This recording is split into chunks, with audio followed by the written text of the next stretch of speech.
this trauma and this damage and this grief and this pain? Am I going too quick? Is it time? And like this reading was just like, yeah, it's fucking time. Get on with it, you know? Hello, and welcome to the Fuck Suffering Podcast. I'm your hostess, Rei Hance, and today we are joined for an I Ching reading that blooms into conversation. We are joined by Jemima House.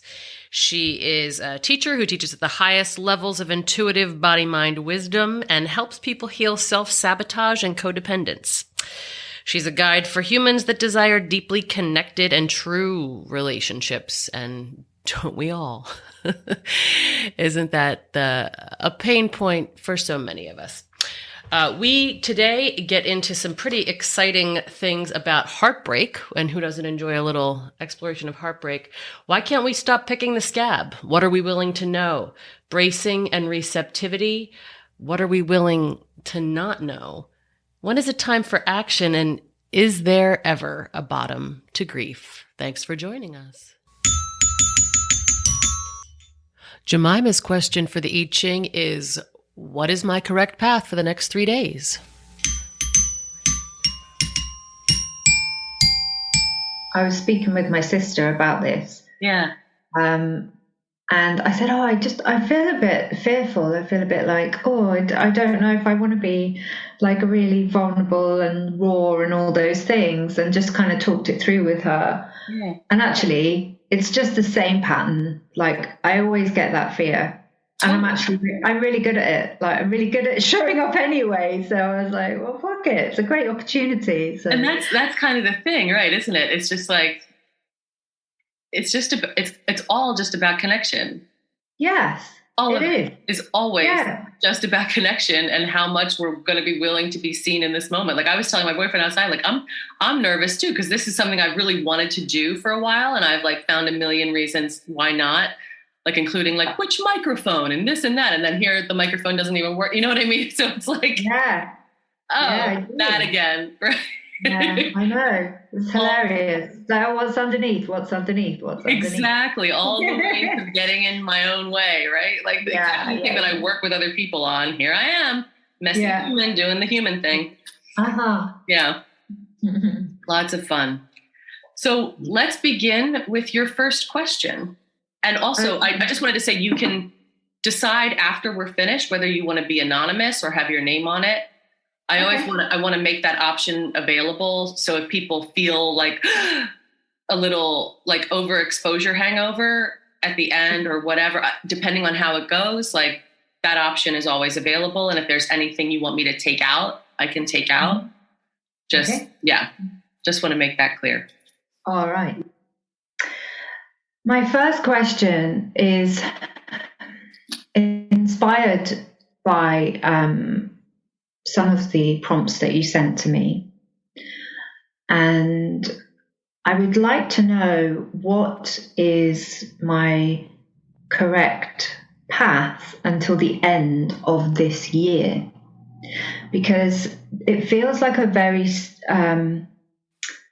defined container of time for me, like from this moment on up until it's only the end of the week, but you know, it is the end of the year, and I have a sense of like kind of there's some clearing, or like there's something that has to happen before I can really charge forwards. Mm-hmm. So I don't know whether I'm using the end of the year as like an arbitrary point. It doesn't really matter. It feels true to me. It's like I would like to know what is my correct.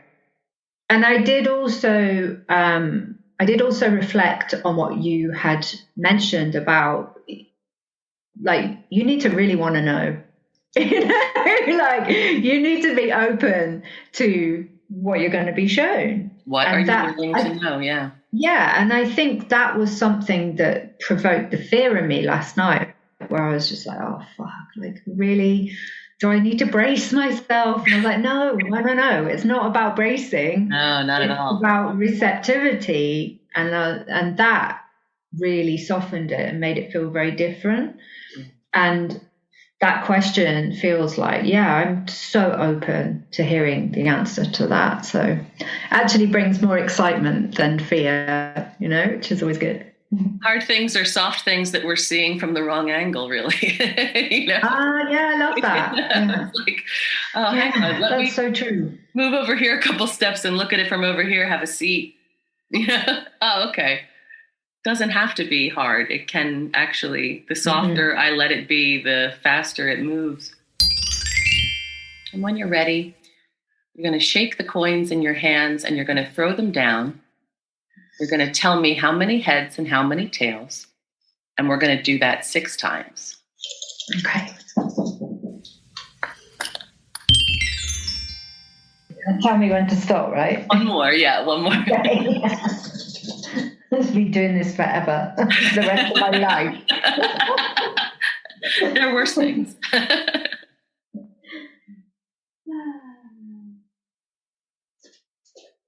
2 heads and a tail. Well, it does seem like you have quite a bit going on this week. Yep. Very interesting, because you're going from 28 collapsing into 43 pop. Okay. So 28 is like, it might feel like the roof is caving in and like you need to get out of where you are, even if you're not sure where you're going yet. But wherever you're going is not here, because this place is collapsing and you're considering whether to brace the roof. Do you have the ability to brace the roof? Is it your job to brace the roof? Or is it just your job to get the fuck out? And so that's moving into 43 pop, which is, if you look at your lines there, you have all yang lines, all those young lines are pushing up and are pushing out the yin line at the top. Okay. And in 43, that yin line at the top has grown a bit swampy. Okay. So there's like a lingering swampy yin kind of hanging out there. And all of that young clarity is kind of coming in to move through it. Like the time for replenishment is transforming into a time for clear action and decisiveness. And with 28 and 43 together, there is that sense of like, okay, things have like rotted and decayed to the point where they are closing in, and this clear, bright, decisive action is now required. Yes. Like all of that replenishment has been good for something, but now it's time for all of that replenishment of all those resources to be transformed into decisions. Yes. Like the next right action has emerged, and are you paying attention to it? Okay. Are you willing to follow what that next right action is? Because generally with 43, that next right action is rather big. It has a real clarity to it, and that's actually one of the hexagrams where more energy is better than less.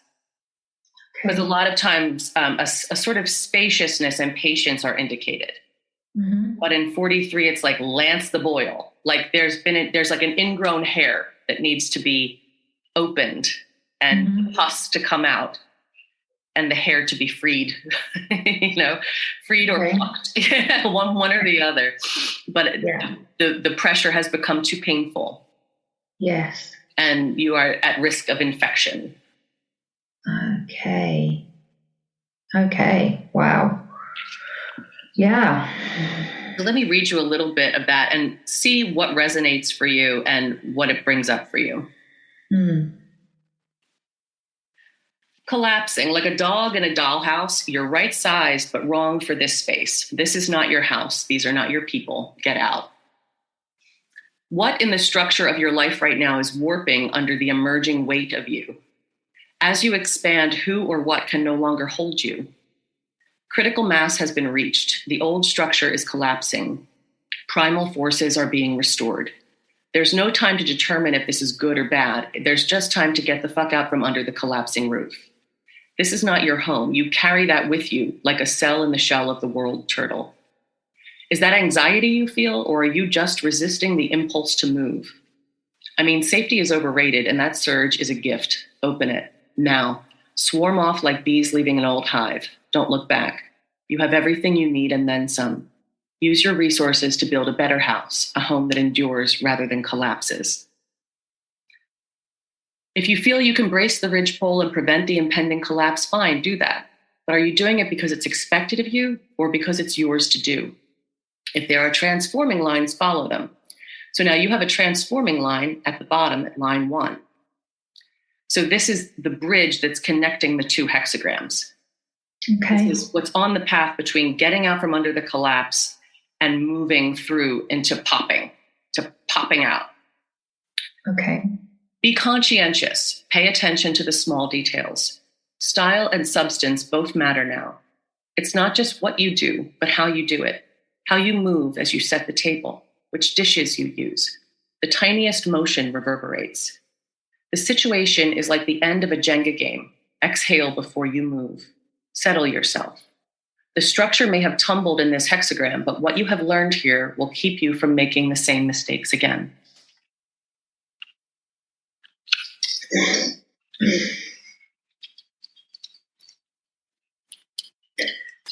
Wow. And now 43. What's that? But you got more? Well, 43 is pop.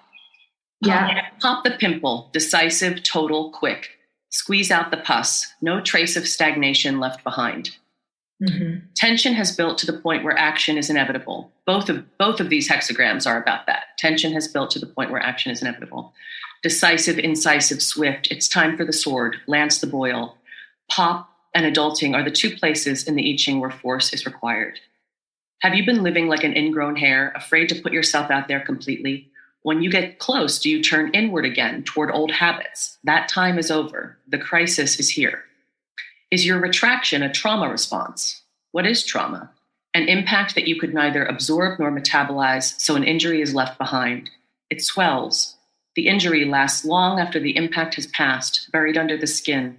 The tissue at the point of impact is damaged. Pus comes with its white blood cells to cushion and heal, but sometimes that cushioning becomes painful swelling, and the process intended to heal just drives the injury deeper. Like an addiction to sex, romance, eating, gambling, shopping, so many things. Inflammation and amplification seem soothing at first, but over time, not so much.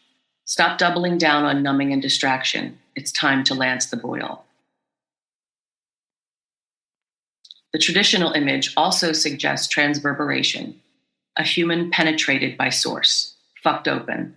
You may feel fucked right now. Good. Don't turn away. Let this crisis fuck you completely. Let it show you the limits of your skin and how those limits explode. Find the pleasure in the pimple popping, the deep release that's been a long time coming. Are you ignoring your own inner knowing about a situation? Are you afraid if you do what you know you must, people will disapprove, that you'll seem arrogant, that you'll be lonely? Maybe you will. This is a case of moving decisively and apologizing later if need be. This is an anti-people-pleasing hexagram. Assert your damn self without tipping over into arrogance. Consider others' well-being, but not their opinions. The energy of the transmission is bigger than you. It's searing on through, cutting a hot, bright path through anything that stands in its way. This baby is about to blow. This is very exciting. So what comes up from hearing those around your question? Do you want to give me a little more context on the situation around your question? What's coming up? What's lingering here at the end of the year for you? So it was so precise. That reading was so precise. And was just like straight in. So the lingering and the build-up of tension that is leading to inevitable action. That I like that phrase. There's been so much grief, like emerging up, being processed, being allowed, being kind of welcomed, and then, okay, equilibrium, and then again, Yeah. And then again. And then it's just like, what? Will this ever stop? You know? Where's the bottom? Yes. Yeah. That's exactly it. It's like, where is the bottom of this well? And how can there possibly be any more left? Because I'm not afraid to go there. But like, do I have to always be there? You know, like, is this going to be forever? So yeah, there's I think that was kind of the push pull sensation. Was I really want to go forward with who I came to be in this world. And there was a reticence wrapped up in, am I leaving something undone? Am I leaving something am I leaving something unprocessed? Am I rushing? Am I going away from this trauma and grief and this pain? Am I going too quick? Is it time? And like this reading was just like, yeah, it's fucking time. Get on with it. It almost feels like permission. Feels just like permission to trust the process. Yeah. And to trust that the process is complete. Yeah. And complete for now. Yeah. I mean, it's not in the way of my really strong knowing of what must come next, like the inspired action that I have a strong knowing about. There's nothing preventing that, which, you know, feels really amazing, feels really, really good. Except fear, which is fine too. Yeah. Well, that comes in waves and then goes. That's okay. Yeah, I think the process has an intelligence of its own. Yeah, and I don't really feel any fear of the inspired action at all, because it's inspired, and it's just like, well, of course, that's not the fear. The fear actually resides in, but what if you're tricking yourself? And what if you haven't actually done the work and you think you have and you're missing something? It's that's where the fear lies, you know? So this actually feels really big, this permission to go, you can go forward, you can go. Like, it's safe to cross the road kind of thing. You're not going to get run over by a big truck.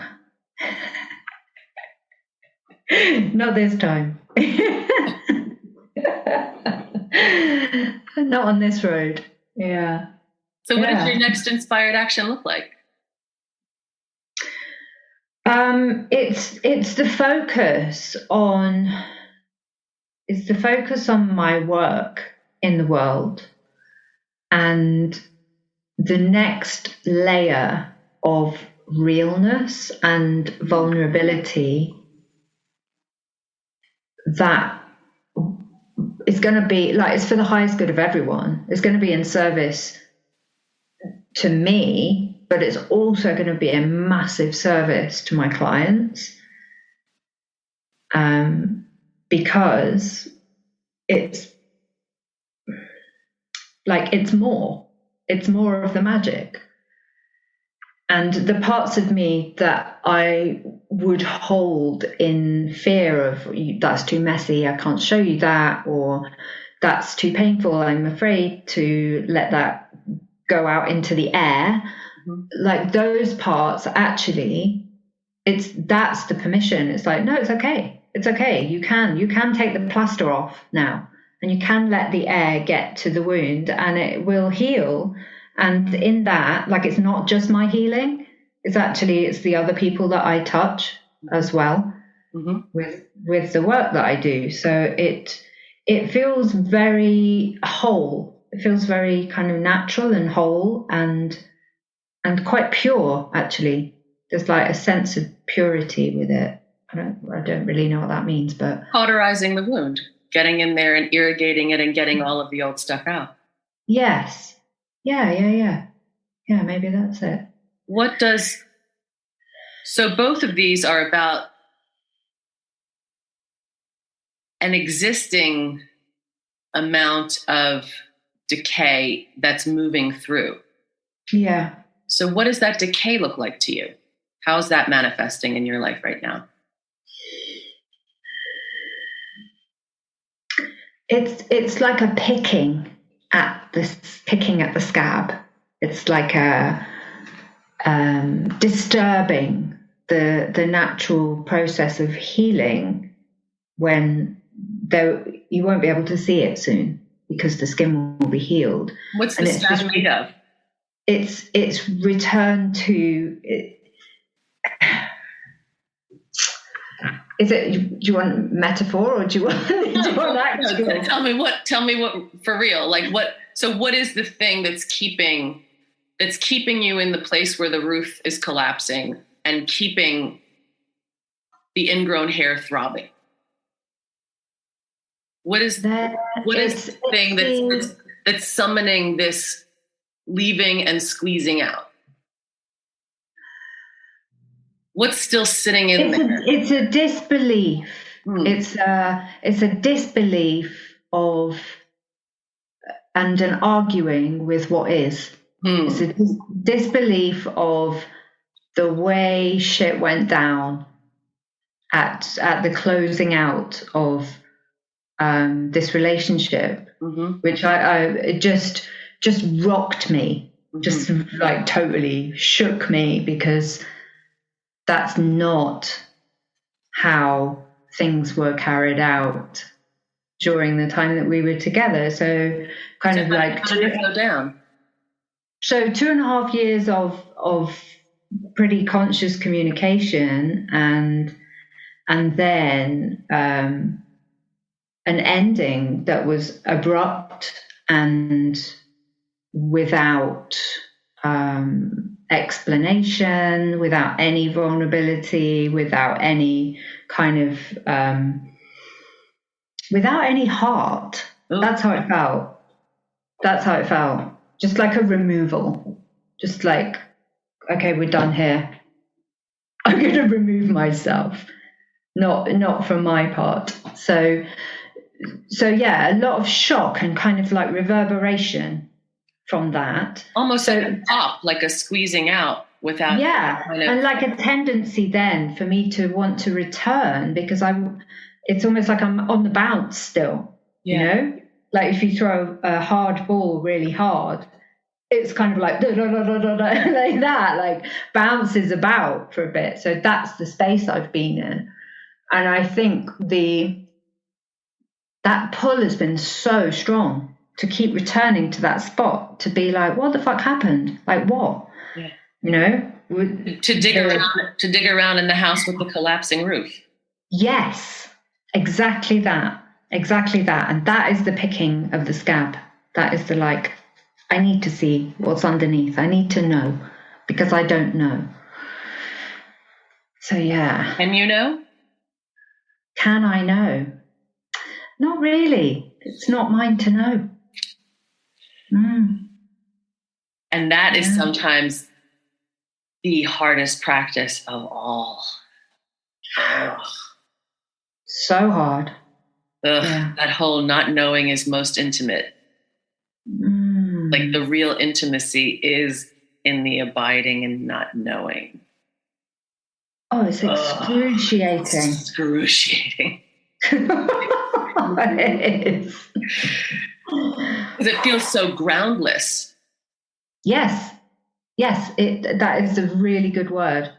It is this flailing in midair sensation of like nothing around me, no ground, no ceiling, no walls, not just like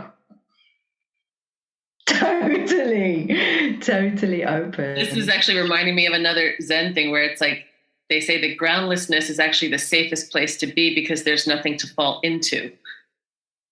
There's nowhere to go splat because there's no ground. So you actually keep going. So you're actually in this space to really bear witness to what falling really is, and to bear witness to the vastness of that groundlessness, and to like be at home. You have enough time because you're not going to splat into anything to actually evaporate into Yeah. that vastness, that boundlessness.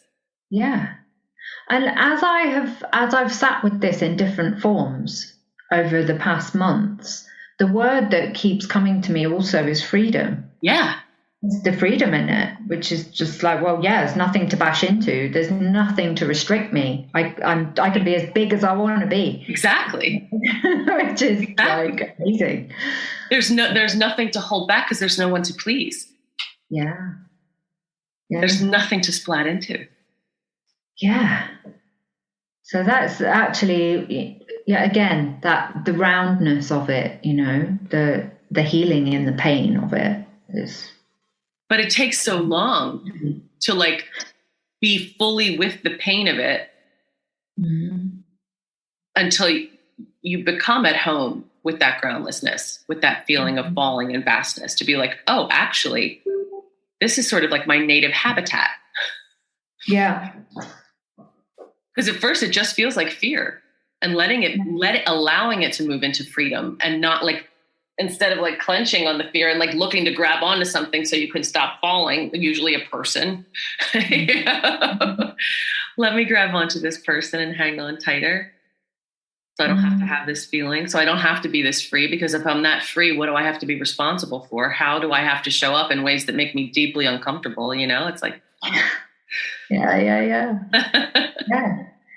Yeah, it's beautiful timing to do this. It really is, because I can feel the culmination of a cycle, which I have felt since solstice. Actually, I could feel this solstice day. Actually, I was very, very in the sludge. I could feel this kind of dense energy that I was moving through, and then the next day felt a bit lighter and just felt more clarity around, there is a closing here.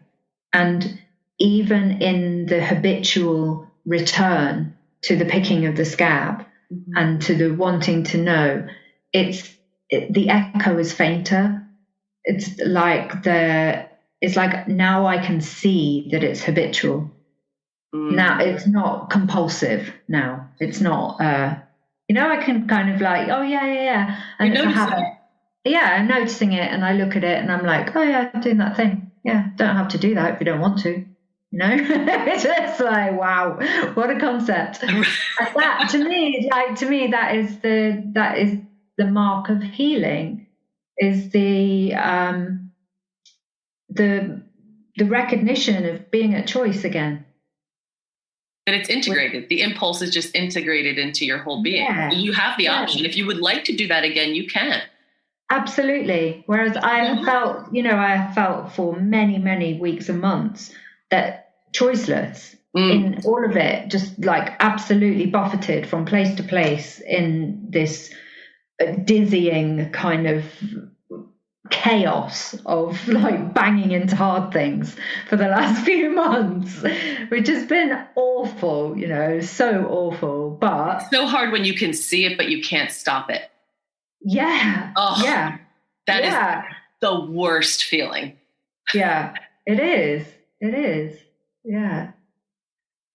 Yeah, that is something that I've said a few times in the last 6 months. The myth of Cassandra, who could see everything, but she had no power to change it at all. It's felt really like that, really like, whoa, mythical and very big and very,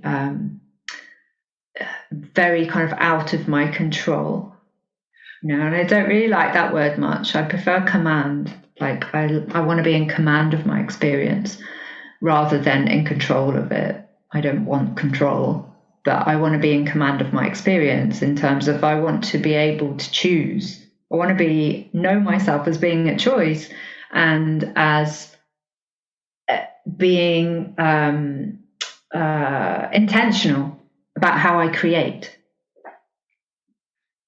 Yeah, being intentional. And that's very much hexagram 43, the pop. Okay. Can you say more? Yeah. However, what comes with that that clarity emerges from receptivity. Yes. like that yin line has moved up through the hexagram, but it has moved up step by step through the hexagram. And that's why the yang lines are now behind it, able to take decisive action. Yeah. So I think what I'm hearing from you is like this, the sovereignty is supported by receptivity. The sovereignty emerges from receptivity. So it's not that you're powerless. As soon as you drop back into receptivity, you drop back into co-creation and belonging. Yeah. Yeah. And from that belonging, the next right action becomes clear because you're not doing it by yourself. You're not just commanding from that more egoic place or that place of need or that place of preference. That command has more benevolence in it. And more care for the human and non-human world that we're all emerging from all the time. It comes out of not just a sense of self, but a sense of place.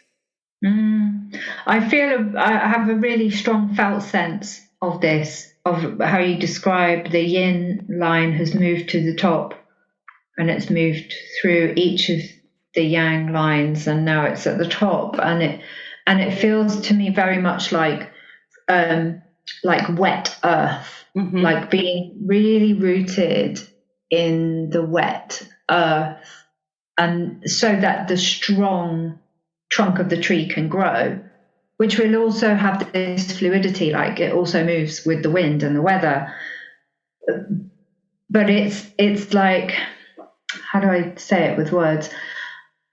I can feel the hard-won softness that is the basis for the strength.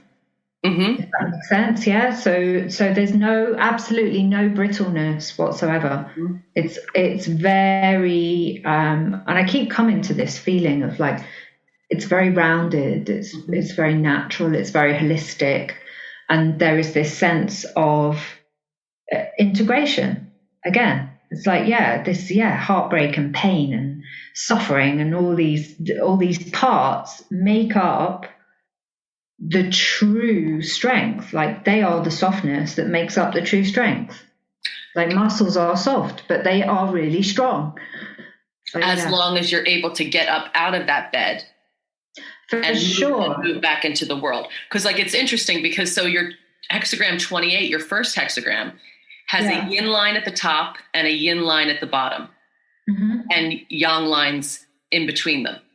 So it's like both ends have that softness. Yeah. But when that wetness, that dark, mulchy wetness is the foundation and the roof, that's what brings collapse. Yes. So right now, like those yin lines are holding the structure together, and that doesn't really work. Yeah. And so you have that bottom yin line transforming into a yang line coming over into hexagram 43. And now that energy is rising up to meet that yin line at the top and to move through it. Yeah. So it's there to it's there to be moved. Like, so all that beautiful replenishment, that roundness that you're talking about is now prepared to be moved. It's part of the strength that is required for the action. Yep. Yeah, for like the movement and for the propulsion of. That's a very exciting reading. Yeah, it really is. It's so good. Because and you talking about like this relationship and coming and feeling like you were kind of left in this house with the roof caving in, and you're like, wait, what happened here? And it's a place that you've been staying. Yeah. It was a nice house. It was a nice house. You put out the buckets. You're like, oh, it's leaking a little bit. That's okay. I'll just put out a bucket. We'll dump these in the afternoon. No problem. This house is fine.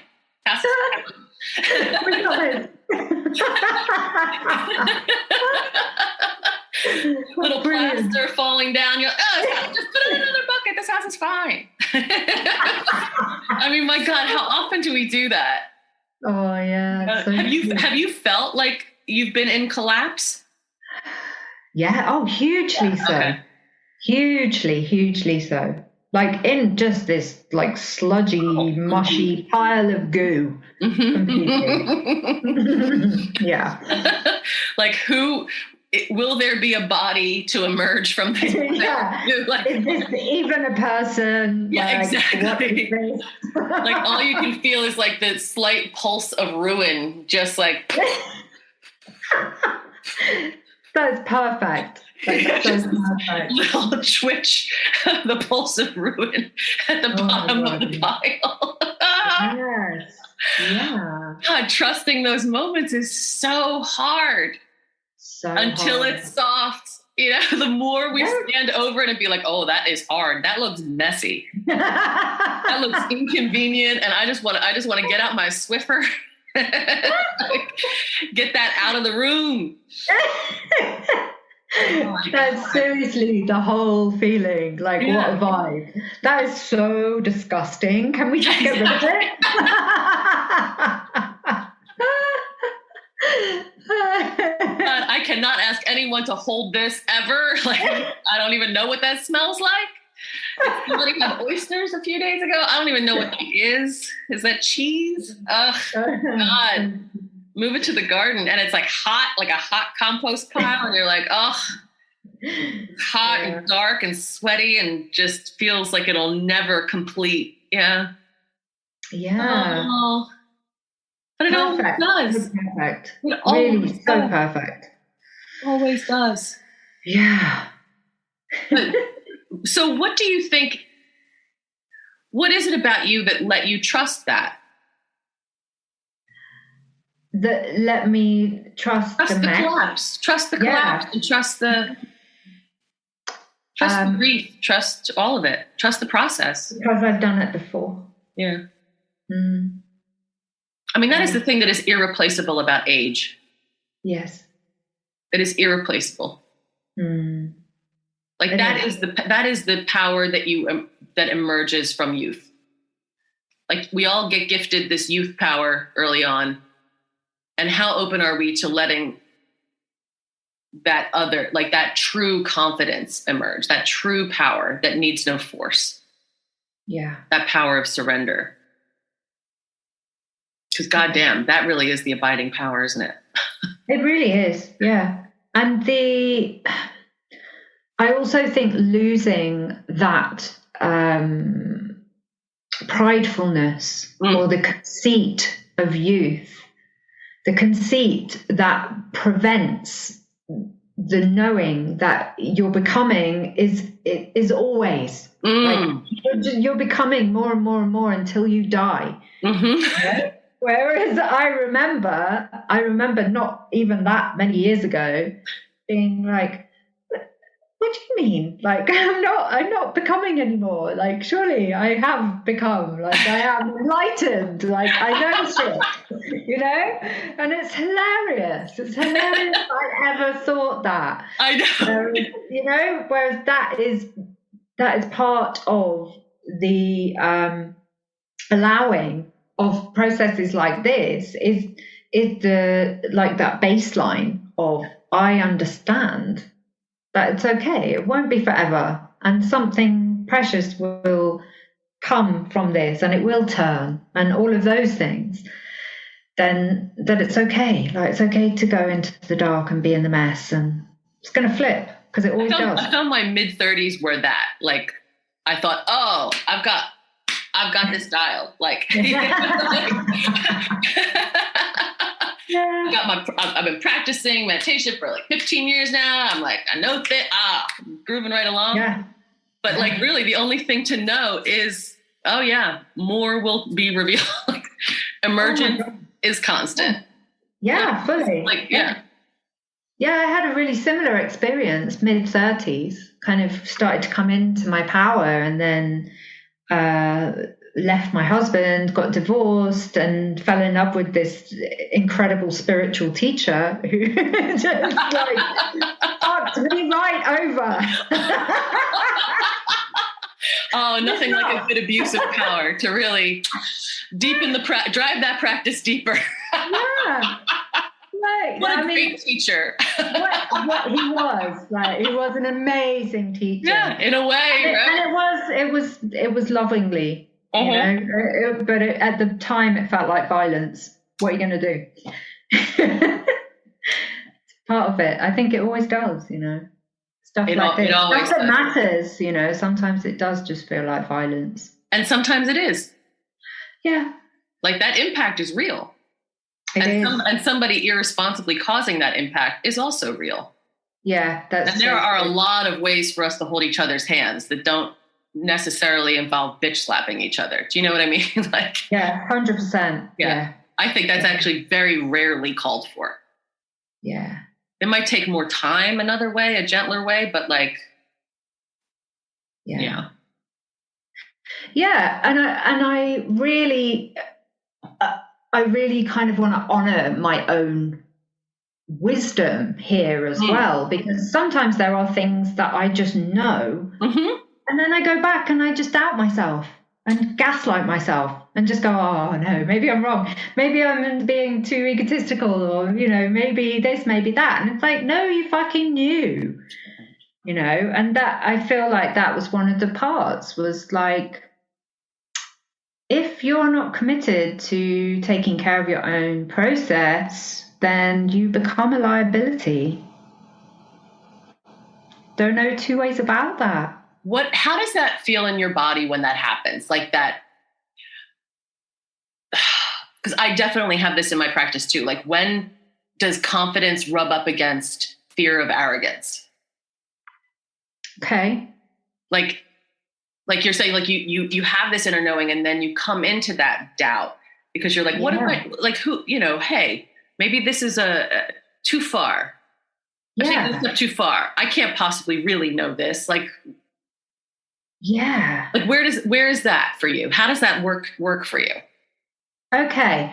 So I feel like this whole process has been a part of kind of, what do you call it? Like filing that part away.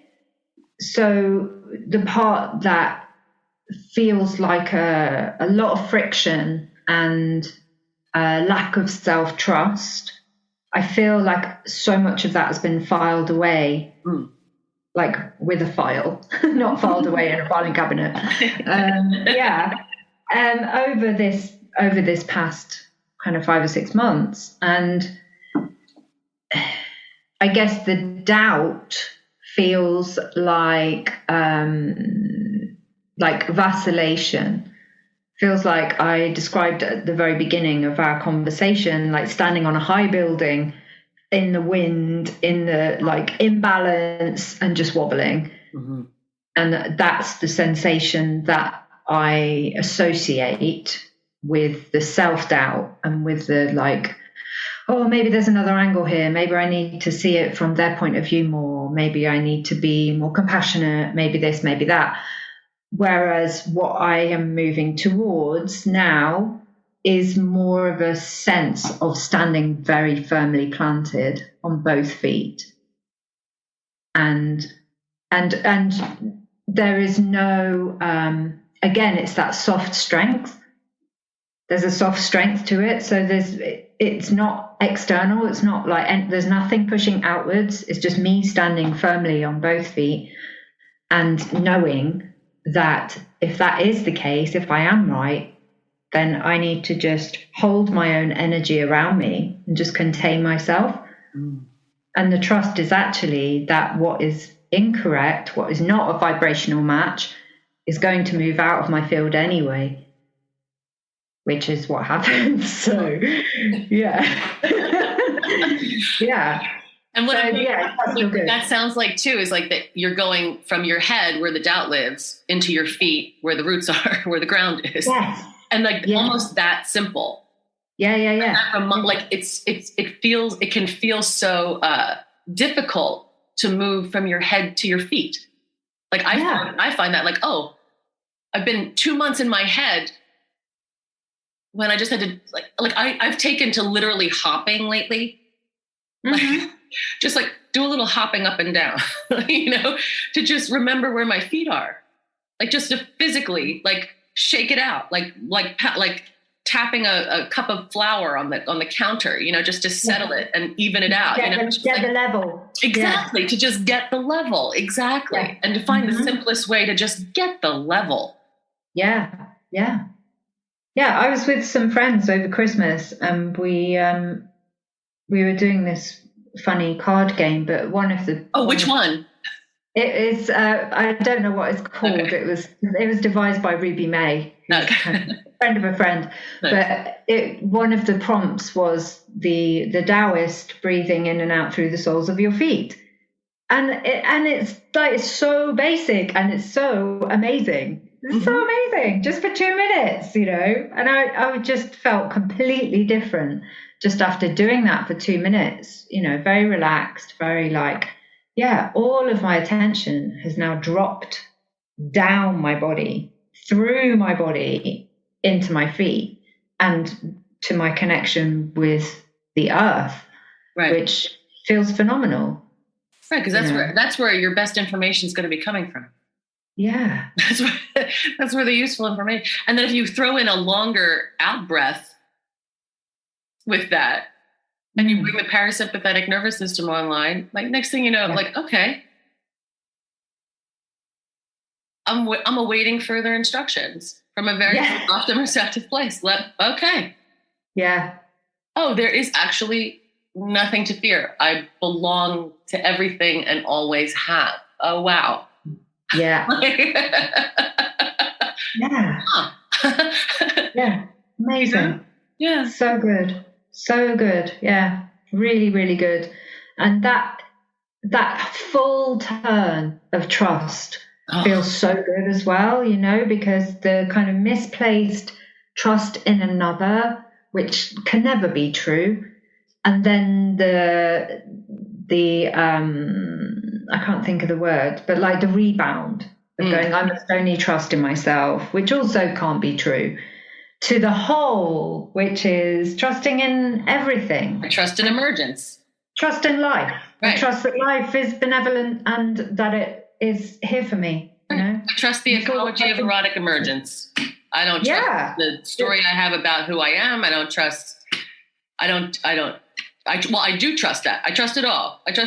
And I'm not worried. The thing is, I find that people talk a lot about needing safety from another person, needing someone else to provide a sense of safety. And to me, that runs so counter to that sense of trust in all that is.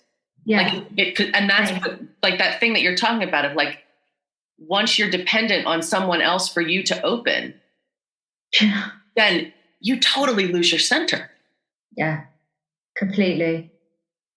Then you just get buffeted about that bounce that you're talking about, a hard surface and just reverberating and ricocheting like a racquetball with nobody inside the box, Mm-hmm. Yeah. No, I love that. as a whole way of understanding, the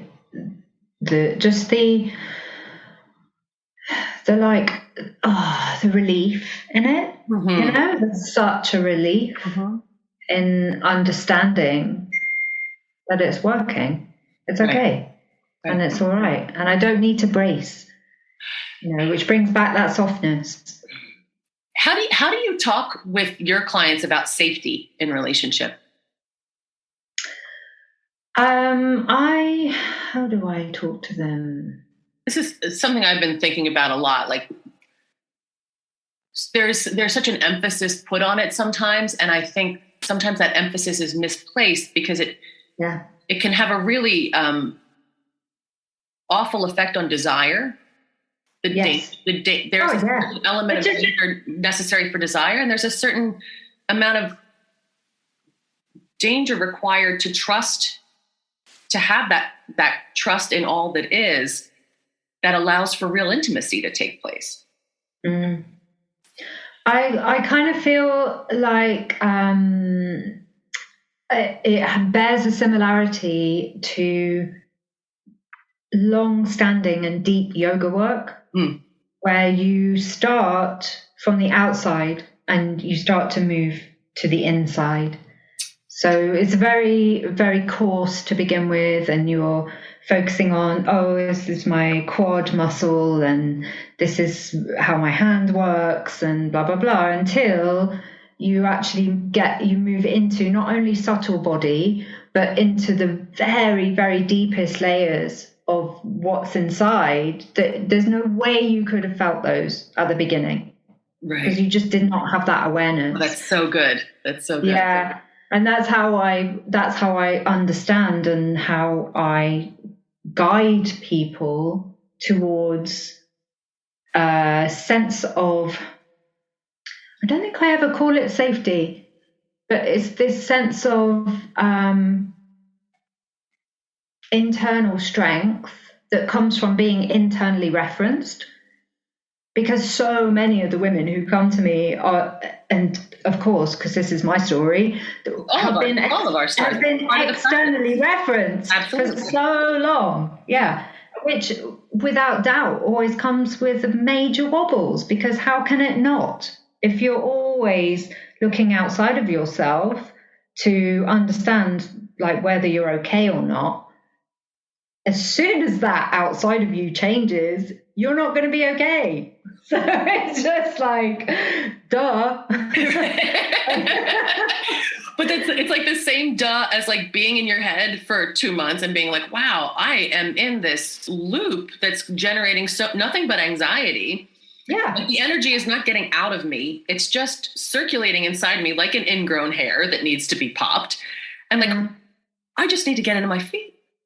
Yeah, and that is fully directed to myself. Absolutely, fully. God, because that is as well. Totally, my struggle, and an experience that is part of the spectrum of what I'm aware of.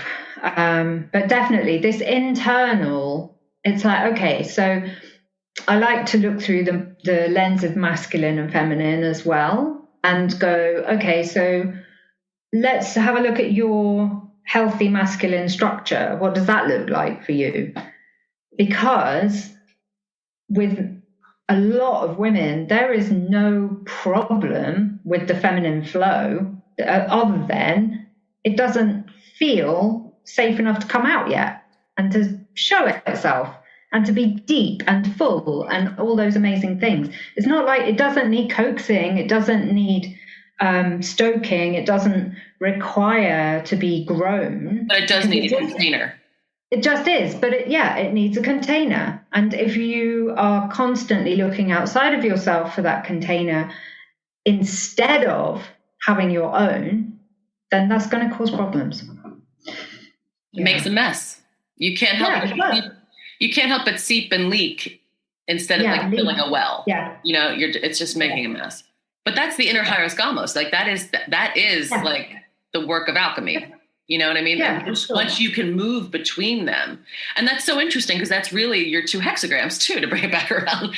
Like it is having when that yin energy becomes so dominant that it leads to collapse and that it needs to be. Yeah. It's like that 43 is almost like the water coming out of a hose. Like the yang lines are like the container that are directing the yin. Like they give it structure, give it shape so that it can move into the world, so that it can water the garden, so that it can nourish and quench, Yeah. And being able to have that agility inside. I mean, that's the mastery piece, isn't it? It's so perfect. It's like I can't get over the perfection of the reading, actually. Because there are so many parts of this whole experience that has shaped me so kind of roughly, but so expertly in the last 6 months that are so resonant with this, especially the collapse. It's far easier for me to look outside of me and to go, oh, look, there's the masculine. Like, it's right there. You don't need to make your own. He's right there. Right? And then he fucks off and I'm leaking all over the place.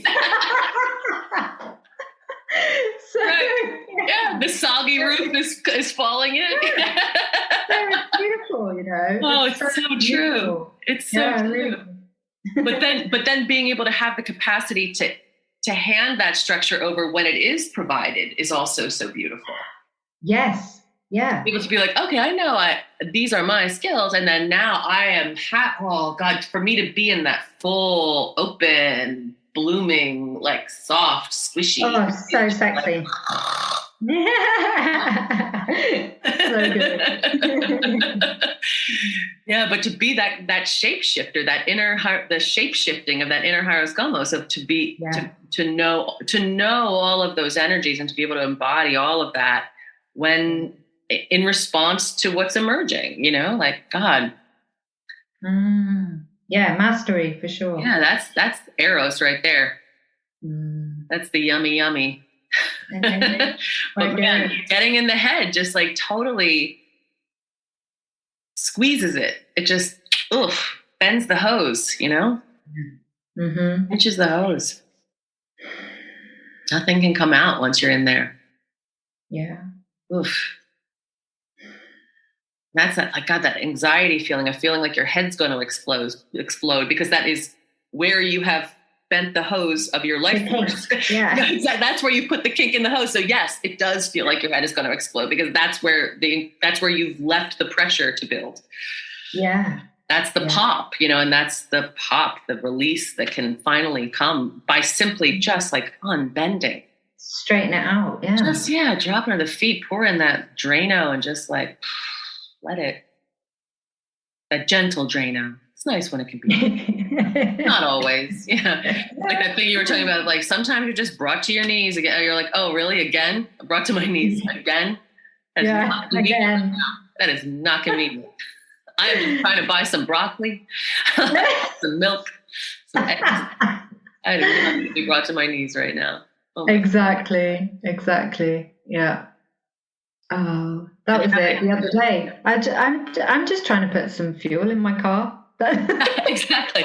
I don't have time for this right now. And like having the confidence to honor that when it comes up. Yeah. Is like that is a huge deal. It is. It really does keep it from getting lodged in the body, because you will have to eat that shit later. Yeah, that's so true. You put it in the Tupperware in the back of the fridge, like you're going to eat it later. It's going to be disgusting. Like just eat it, let it run now, metabolize it now, So true. And I think when you do that, like other people witness that, and it gives them permission to do it too. Yeah. Yeah. But could you imagine if we all didn't have all that shit lodged in us? Who we'd be? We'd be so difficult to control. We'd be impossible to control. Yeah. We'd be truly free. Yeah. Yeah. Wow. Without calcified trauma, how would we possibly have self-doubt? Yeah. That's a really good question. Yeah. Yeah, there is something in the heat of the like the painful moments and the trauma that is like boiling the cauldron, and whatever rises to the top you can skim off, and then you're fluid, and rather than being solid, and I do know that sense of brittleness very well. Me too. Oh. So well, that false yang fire that just like the water, and you're just like so brittle, but so goal oriented and so outwardly focused. Yeah. Oof. Yeah, and it's like, don't touch me, don't touch me, because you might break it. Yeah, and I'm not ever willing to go back to that place ever. Absolutely not. So this, as painful as it has been, like I appreciate the softness and the fluidity so much. Yeah, me too. And there's a real love for it, because I can feel the health in it. And I say that in the biggest sense of the word, like big health. So yeah, it feels when you good. get to that place where you realize that grief is just an almost unbearable expression of love, it's just like, oh, I'm actually being flooded with love. I'm being brought to my knees with my own capacity to love and be loved. Yes. Yeah. Yeah. That's huge, isn't it? Yeah. So why would I resist that? Yeah. Yeah. Let it take me. Let it have me. Different from how we're told to behave, Yeah. It's different from productivity. Yeah. There was a coach I knew who said, you'll know that productivity is not a feeling, right? Oh, that's so beautiful and so great. That's great. So good. Exactly. Isn't it? Oh, perfect. God. It's so easy to lose sight of. Yeah, Lee Cordell that was. And that's great. Onto that one. Yeah, because so much of our psychological health metrics are built around productivity. And I'm just like, that is not, no, wait, hold on. That's actually stop. That is not psycho-spiritual fitness at all. Like, that's just productivity. That's a different category of thing. That's a different category of energetic output. Like, that's not the being. My God. Yeah. So true. Oh, this has been an absolute delight. I love chatting with you. Me too. It's great. It's such a pleasure. Yeah. It's such a pleasure. And that whole, it's been so amazing to receive that reading from you, and also felt very healing as well. Oh, good. Really good. Thank you. Thank you so much for joining us on the Fuck Suffering podcast with me, your hostess, Rei Hance. If you'd like to be a guest on the podcast, come to reihance.com, REIHANCE, and send us a message. If you're interested in the book that I use to do readings on this podcast, it's called Oracle of Emergence, an Evolutionary I Ching. That's my book, and it's available on Amazon. If you would love to help us grow our audience, because you enjoyed the podcast so much, rate and review wherever you get your podcasts. And in the meantime, God, we really can't fuck suffering until we trust suffering. And in a wild existential kink, we are all in that together. Till next time.